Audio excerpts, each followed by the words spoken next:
Hello friends, technical class online offline classes में आपका स्वागत है। आज हम लोग फीटर टर्नर मशीनिस्ट के आपको जो बताए थे 5000 एमसीक्यू क्वेश्चन का डिस्कशन करेंगे। प्रत्येक क्लास में एक डीटीएस का क्लास का डिस्कशन करेंगे। एक डीटीएस मतलब डीटीएस जो हम लोग बनाए हैं डेली टेस्ट सीरीज, जो अपने ऑफलाइन क्लासेज में हम लोग करवाते हैं, उसमें 30 क्वेश्चन है। हमारे यहाँ जो टेस्ट होता है वह दो तरीक़ा से होता है, एक चैप्टर वाइज होता है और एक मॉडल प्रैक्टिस सेट का डिस्कशन होता है जो मिसलेनियस जैसा एग्जाम में आपको आता है। एक बात और आपको मैं बता दूं, इसमें से जो भी क्वेश्चन हम डिस्कशन करवा रहे हैं उसमें से 80% क्वेश्चन किसी न किसी एग्जाम में पूछा गया है और 20% जो क्वेश्चन हम अपने अनुमान के आधार पर, अनुभव के आधार पर उस क्या बोलते हैं डीटीएस में या प्रीवियस मॉडल टेस्ट पेपर में डाला गया है। एक बात और आपको बता दूं, बोरिंग टेक्नीशियन का हमारा ऑफलाइन बैच स्टार्ट हो गया है। दीपावली के बाद आप लोग ज्वाइन करना चाहते हैं तो कर सकते हैं। और बोरिंग टेक्नीशियन का 4 बुक है, अब आप लोग खरीद सकते हैं। अब नहीं तो कब करिएगा, क्योंकि आपको जनवरी में पेपर है, यह नवंबर स्टार्ट हो गया है और दिसंबर आपका 1 महीने का टाइम है। जनवरी में आपको फर्स्ट वीक नहीं तो सेकंड वीक एग्जाम आपका कंफर्म होगा। चलिए देर नहीं करते हैं, स्टार्ट करते हैं। लेकिन चैनल पर जो लोग नए हैं चैनल को सब्सक्राइब करिएगा, लाइक करिएगा, शेयर करिएगा। चलिए देखिए, एक उत्तम गुण के हेक्सा से पदार्थ नहीं हट रहा है। कह रहा है कि एक उत्तम क्वालिटी से हेक्सा ब्लेड की पदार्थ नहीं हट रहा है, बल्कि वह खराब हो रहा है। ब्लेड के खराब होने के कारण हो सकता है, मतलब क्या कारण हो सकता है? ब्लेड के दांतों का छिन्न होना, ब्लेड के दांतों की सेटिंग नहीं होना, ब्लेड के दांतों का कर्तन कोण सही नहीं होना, अब ब्लेड के दांतों का उल्टी दिशा में होना। देखिए, हम कटिंग कर रहे हैं और कटिंग हो नहीं रहा है, कटिंग और उसके बाद भी कटिंग भी नहीं हो रहा है, अब ब्लेड के दांत भी खराब हो रहा है। तो उसमें सेटिंग का मेन गड़बड़ है। सेटिंग का यानी कि सिंगल अल्टरनेट सेटिंग होता है, डबल अल्टरनेट सेटिंग होता है और जिग जैग सेटिंग होता है। तो यह सेटिंग सही से नहीं होगा ना, इसीलिए कटिंग नहीं कर रहा है। ऑप्शन नंबर बी होगा। अगला क्वेश्चन कहा जा रहा है कि पतले सेक्शन की कटिंग के लिए यह सुनिश्चित करना चाहिए, पतले सेक्शन की कटिंग करने के लिए यह सुनिश्चित करना चाहिए ब्लेड केवल एक दांत जॉब के संपर्क में, ये गलत लिखा हुआ है, ब्लेड के 2 दांत यहाँ लिखा हुआ है, 2 या 3 दांत जॉब के संपर्क में। कितना भी पतला सेक्शन हो लेकिन कम से कम उस पर 2 या 3 दांत टिका होगा जॉब पर, तभी वह कटिंग करेगा। अर्थात कम पतले से पतले सेक्शन कटिंग करने के लिए यानी कि उतना पतला होना चाहिए जिस पर 2 या 3 दांत टिक सके। अगर 2-3 दांत भी टिक नहीं रहा है तो वह कटिंग सही से नहीं करेगा। अगला question, deep cutting hexa frame का प्रयोग कहाँ करते हैं? डीप कटिंग हेक्सा फ्रेम का प्रयोग कहाँ करते हैं? मोटे जॉब के लिए, सीट के लिए, हार्ड धातु के लिए नहीं, गहरी कटिंग करने के लिए डीप कटिंग हेक्सा फ्रेम का यूज कहाँ पर करते हैं? गहरा कटिंग जब करना हो, गहराई में जब करना हो, वहां पर आपको किया जाता है। और डीप कटिंग ऐसा होता है ना बहुत सारा, ये तो आपको गहराई तक कटिंग किया जाता है। अगला क्वेश्चन देखिएगा 4 नंबर, पावर सॉ कटिंग करता है। पावर सॉ जो कटिंग करता है वह रिटर्न स्टॉक में काम करता है। हेक्सा जो करता है, हेक्सा ब्लेड जो जनरली हम हाथ से चलाते हैं वह फॉरवर्ड स्टॉक में कटिंग करता है, लेकिन पावर सॉ रिटर्न स्टॉक में कटिंग करता है। पावर सॉ जो बना होता है वह हाई स्पीड स्टील का बना होता है और हेक्सा जो बना होता है ब्लेड वह हाई कार्बन स्टील का बना होता है। हम पहले भी आपको बताए थे कि जो कटिंग टूल हाथ द्वारा चलाया जाता है जनरली हाई कार्बन स्टील का बनता है और जो कटिंग टूल मशीन द्वारा चलाया जाता है वह जनरली हाई स्पीड स्टील का बनता है। तो हेक्सा पावर सा जो है मशीन द्वारा चलाया जाता है, इसलिए हाई स्पीड स्टील का बना होता है। एक बात और है, बोरिंग टेक्नीशियन का जो हम लोग ऑफलाइन बैच स्टार्ट किए हैं उसमें 100% रिजल्ट की आपकी गारंटी लिया जा रहा है। अर्थात आपको रिजल्ट नहीं होगा तो पैसा रिटर्न कर दिया जाएगा। सही सुने हैं, पैसा रिटर्न कर दिया जाएगा। लेकिन शर्त यह है कि हमें अपने आप पर विश्वास है कि मैं आपका रिजल्ट करवा दूंगा, लेकिन हमें आप पर भी विश्वास होना चाहिए। तो 120 नंबर का एक टेस्ट लेंगे, उसमें आप 30 नंबर ला देते हैं तो मैं आपको विश्वास दिलाता हूँ हम दोनों मिलकर एक ऐसी तैयारी करेंगे कि आपका रिजल्ट कंफर्म हो। स्टाम्प पर लिख कर देंगे, अगर रिजल्ट नहीं होगा तो पैसा रिटर्न कर दिया जाएगा। खाना पीना रूम रेंट का कुछ भी नहीं काटा जाएगा। जो पैसा आप जमा किए हैं अगर रिजल्ट नहीं होगा तो पूरा का पूरा पैसा रिटर्न किया जाएगा। अगर अधिक जानकारी चाहते हैं तो डिस्क्रिप्शन में भी नंबर दिया हुआ रहेगा, ऐसे ये भी नंबर लिख लीजिए। यह भारत का नंबर 1 कोचिंग है जो आपको बोरिंग टेक्नीशियन की गारंटी ले रहा है रिजल्ट करने के लिए, लेकिन उसमें आपका साथ चाहिए। वैसे स्टूडेंट ज़रूर भाग लीजिएगा जिनका एज लास्ट चल रहा है या इसके बाद कोई एग्ज़ाम वैकेंसी फॉर्म नहीं डाल सकते हैं, या जिनके घर में सख्त जॉब की ज़रूरत है, या कुछ लोग वैसे प्राइवेट जॉब भी कर रहे हैं तो 2 महीना के लिए छुट्टी लेके भी आप आ सकते हैं। अगला क्वेश्चन, पावर सॉ ब्लेड की धातु होता है। पहले ही हम बताए थे पावर सॉ जो होते हैं वह हाई स्पीड स्टील का बना होता है। पहले ही बताए थे कि जो कटिंग टूल मशीन द्वारा चलाया जाता है वह जनरली हाई स्पीड स्टील का ही बनाया जाता है, और जो कटिंग टूल हाथ द्वारा चलाया जाता है वह जनरली हाई कार्बन स्टील का बनाया जाता है। तो अब बताइए कि किसका बना होगा? हाई स्पीड स्टील का। और मैं एक बात और बता दूं, पावर सॉ जो होते हैं हमेशा रिटर्न स्टॉक में कटिंग करता है।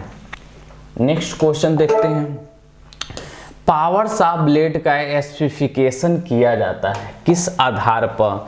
लंबाई के आधार पर, चौड़ाई मोटाई के आधार पर, पिच के आधार पर, उपरोक्त सभी के आधार पर किया जाता है। पावर सॉ का स्पेसिफिकेशन निम्न आधार पर किया जाता है। यह सब क्वेश्चन एग्जाम में पूछा हुआ है। पावर सॉ निम्न में से किस यंत्रावली के आधार पर कार्य करता है? मिसप्रिंट है थोड़ा सा, तो मैं बता दूं, द्रव चालित यानी कि स्वचालित यंत्रों के आधार पर वह काम करता है। द्रव चालित यंत्रों के आधार पर काम करता है, अर्थात इसका आंसर सी होगा। ठीक है, अगला क्वेश्चन देखिए क्या कह रहा है, जानते हैं क्या है। जैसे बहुत सारे स्टूडेंट के मन में यह डाउट हो रहा है कि कैसे आखिर आप तैयारी करवाइएगा कि रिजल्ट होगा। हम लोग सुबह से शाम तक आपके साथ रहेंगे, आपको डेली 2 घंटे के क्लास होगा, उसके बाद 2 प्रकार का टेस्ट होगा डेली, चैप्टर वाइज और मॉडल प्रैक्टिस सेट। 10 नवंबर से लेकर 10 जनवरी तक लगातार टेस्ट होगा डेली 120 नंबर का। अब आप सोचिए कि जहां 120 नंबर का डेली टेस्ट होगा तो क्या वहां आपका रिजल्ट नहीं होगा? होगा, 100% होगा। ठीक है, चलिए क्वेश्चन देख लेते हैं। कह रहा है कि वेरी फाइन पिच ब्लेड प्रति सेंटीमीटर दांतों की संख्या होता है। एक होता है कोरस पिच ब्लेड, इसमें 5 से 6 दांते प्रति सेंटीमीटर होते हैं। दूसरा होता है मीडियम पिच ब्लेड, इसमें 8 दांते प्रति सेंटीमीटर होते हैं। उसके बाद होते हैं फाइन फाइन पिच ब्लेड, इसमें 10 दांतें प्रति सेंटीमीटर होते हैं। और लास्ट में है वेरी फाइन पिच ब्लेड, जिसमें 12 दांतें प्रति सेंटीमीटर होते हैं। तो इस तरह से आप पढ़िएगा।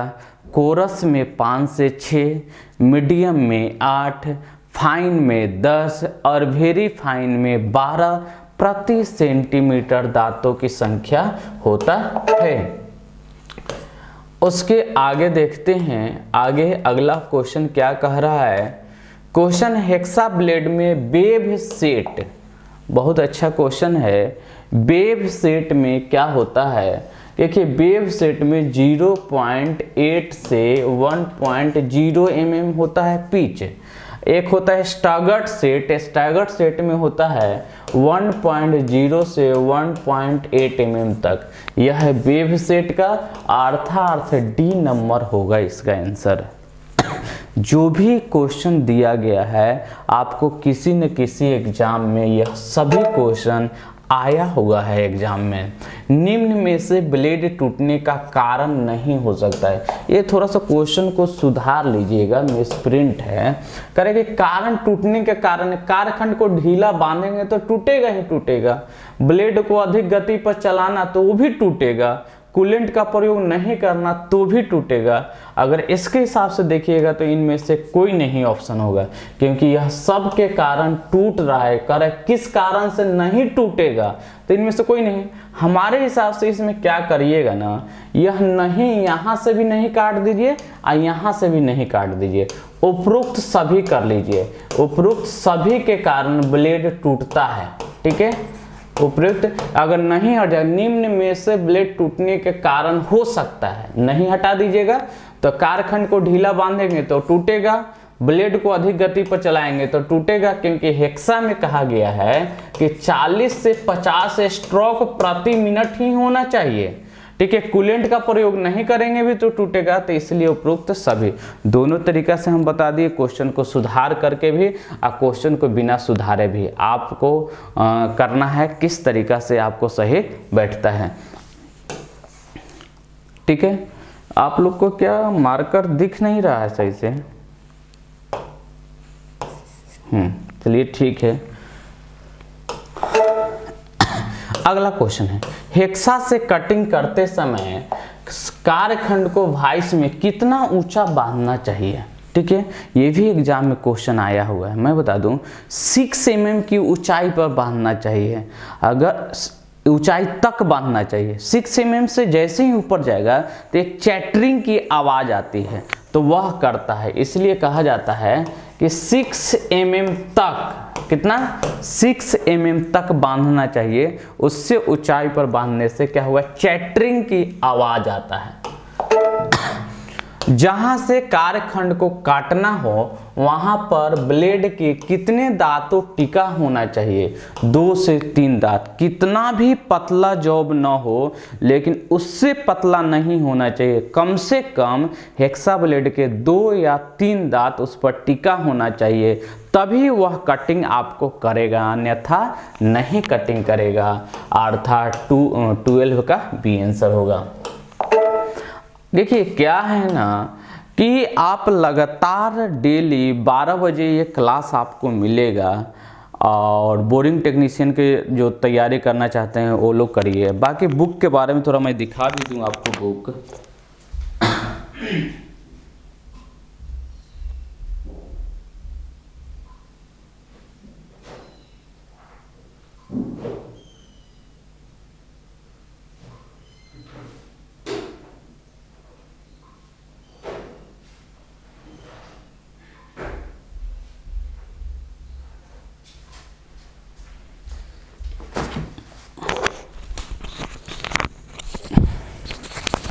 देखिए बोरिंग टेक्नीशियन का यह चारों बुक है, आपको पता ही है, पहले भी दिखाए थे। यह 2 बुक है, 2 बुक ए है, ठीक है। ये 4 बुक है। बोरिंग टेक्नीशियन के आप 3 तरीका से हमारे साथ तैयारी कर सकते हैं। सेल्फ स्टडी के माध्यम से भी कर सकते हैं क्या, सेल्फ स्टडी के भी माध्यम से कर सकते हैं। दूसरा ऑनलाइन क्लास भी कर सकते हैं, सेल्फ स्टडी माध्यम कर रहे हैं तो जैसे बुक मंगवा लीजिए, सेल्फ स्टडी हो गया। ऑनलाइन क्लासेज भी कर सकते हैं, या जिनको एकदम ज़रूरी है, इसी बार जॉब चाहिए और पढ़ने में कमज़ोर हैं, तेज स्टूडेंट, तो सेल्फ स्टडी के भी माध्यम से पढ़ सकता है। बहुत सारे स्टूडेंट कॉल करते हैं, सर मैं बहुत वीक हूँ, कमज़ोर हूँ पढ़ने में, 2 साल से पढ़ाई छोड़ दिए हैं। तो देखिए, जो पढ़ाई में रनिंग में हैं, जो पढ़ने में तेज हैं, वो तो खुद भी क्लास करके तैयारी कर सकते हैं।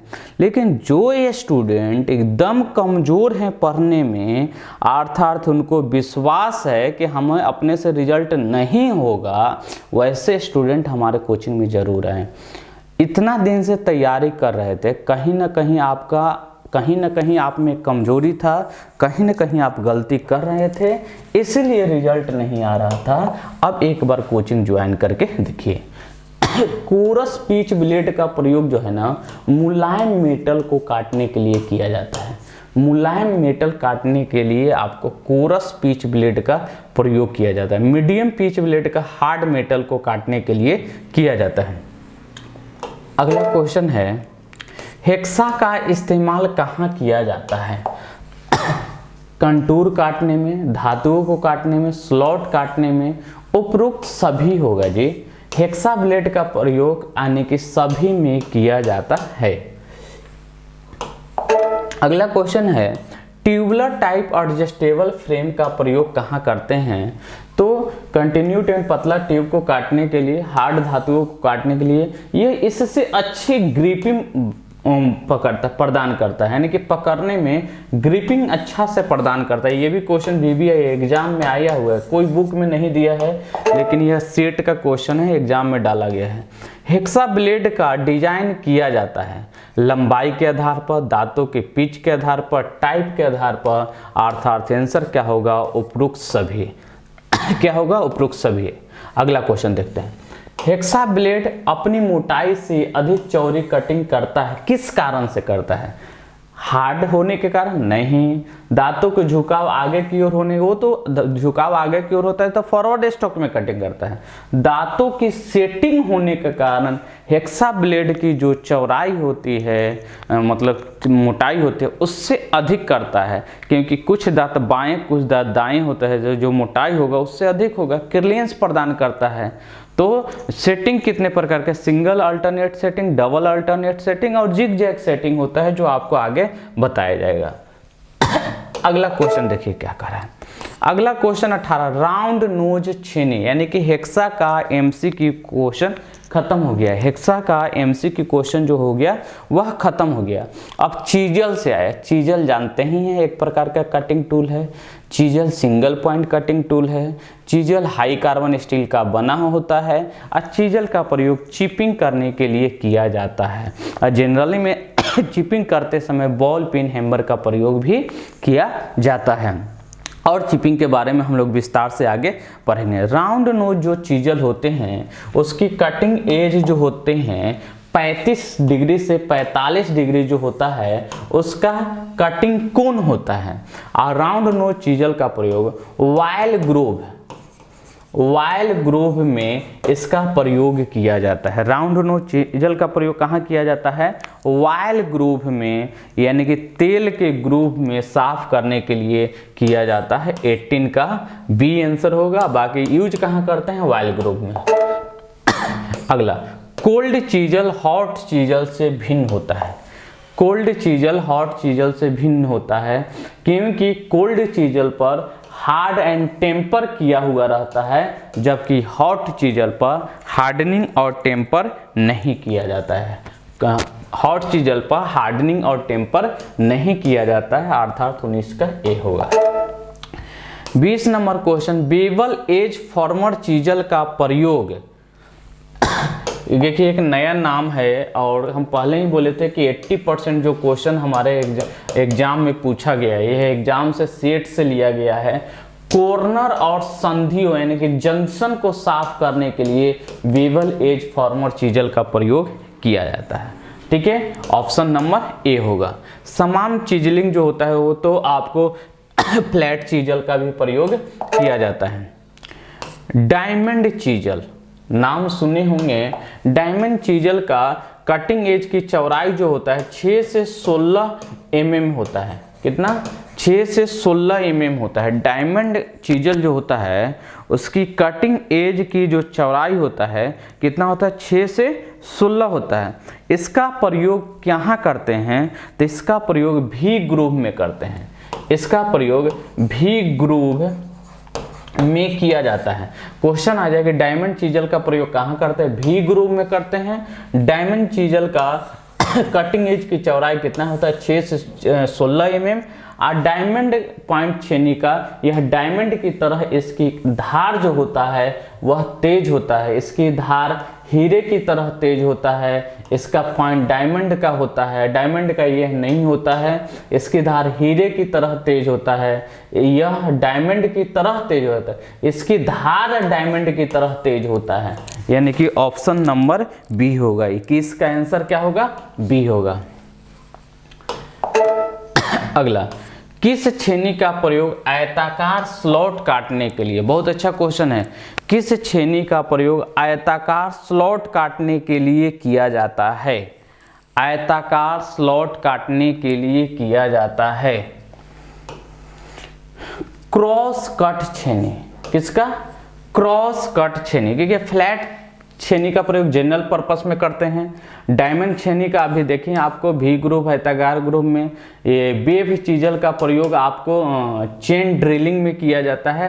क्रॉस कट का इसका फोर्जिंग जो एंगल होता है वह 30 डिग्री होता है और कटिंग एंगल जो होता है वह 60 डिग्री होता है और क्रॉस कट चीजल का प्रयोग करते हैं।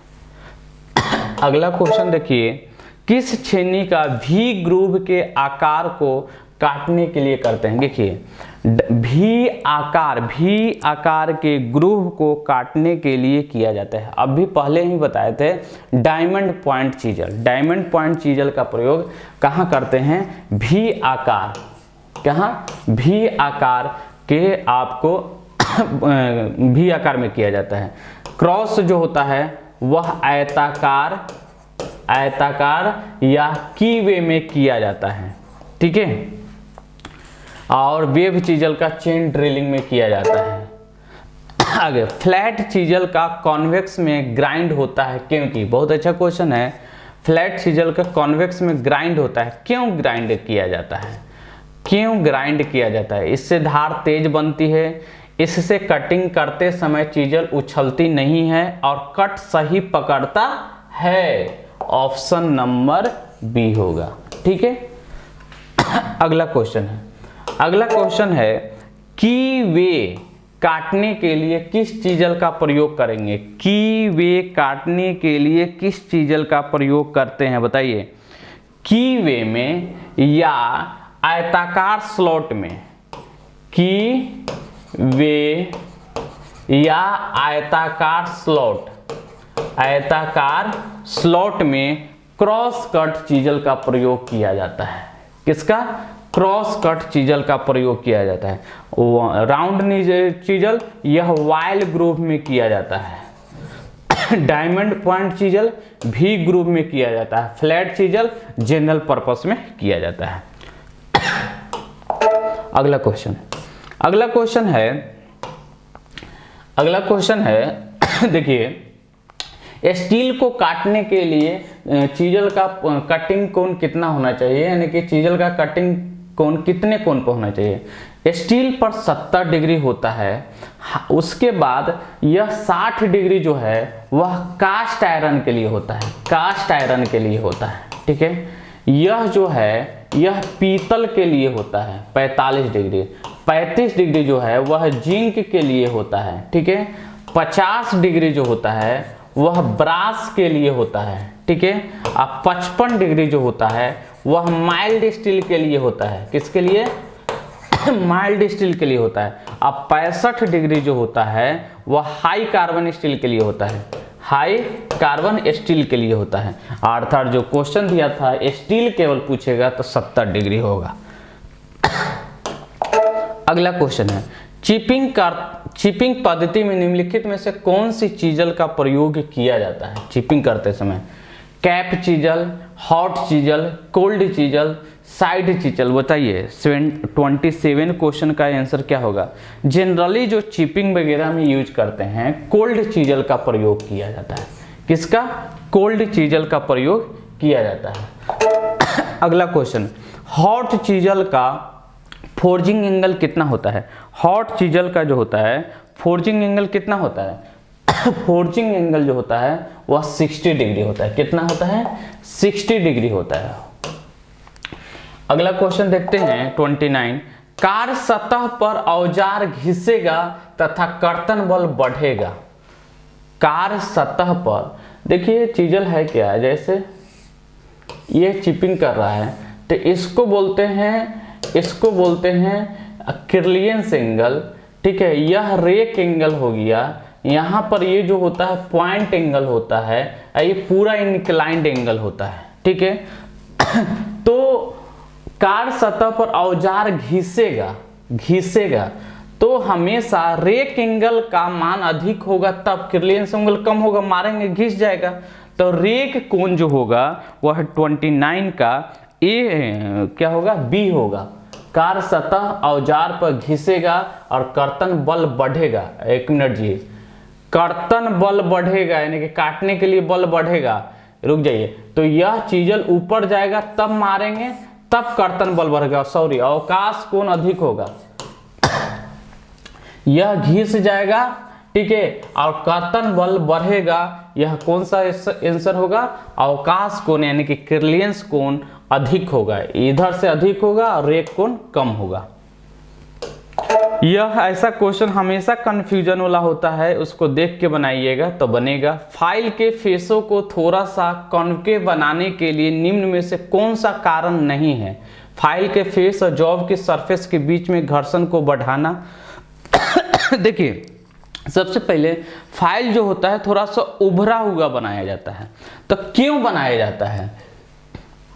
प्रेशर को अच्छी तरह से विभाजित करना और फाइलिंग को थोड़ा सा मूवमेंट की पूर्ति करना। यही आपको बी जो ऑप्शन है ना नहीं है, बाकी जो ऑप्शन है वह मिल रहा है।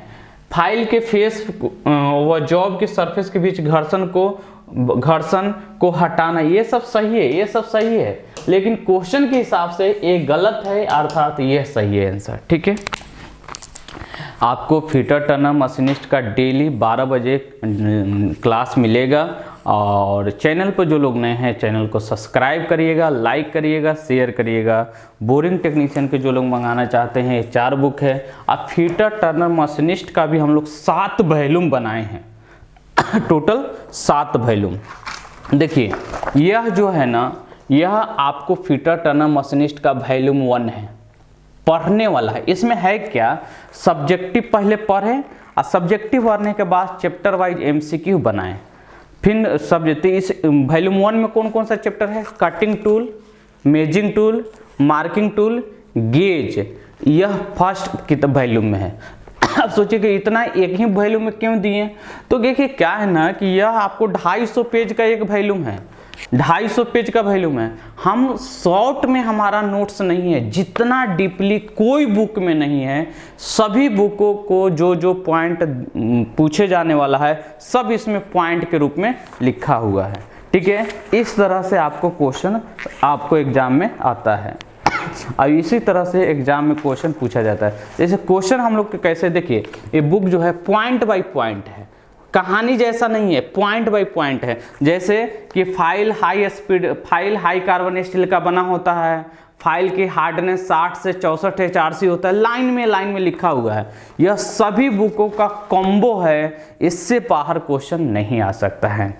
चैनल पर जो लोग नए हैं चैनल को सब्सक्राइब, लाइक, शेयर जरूर करिएगा, क्योंकि एक वीडियो बनाने में टाइम लगता है। और अब भी बोरिंग टेक्नीशियन के नहीं कर रहे हैं तो अब कब करिएगा? अब आपके पास टाइम ज़्यादा नहीं है, रिस्क तो लेना पड़ेगा। बिना रिस्क लिए हुए कुछ नहीं होगा। घर पर बैठे वही यूट्यूब देखते रहिए आधा घंटा, 1 घंटा, और तो आपका टाइम निकल जाएगा। और बोरिंग टेक्नीशियन का जब रिजल्ट आएगा तब पता चलेगा कि क्या हम गलती किए थे। Okay, bye bye.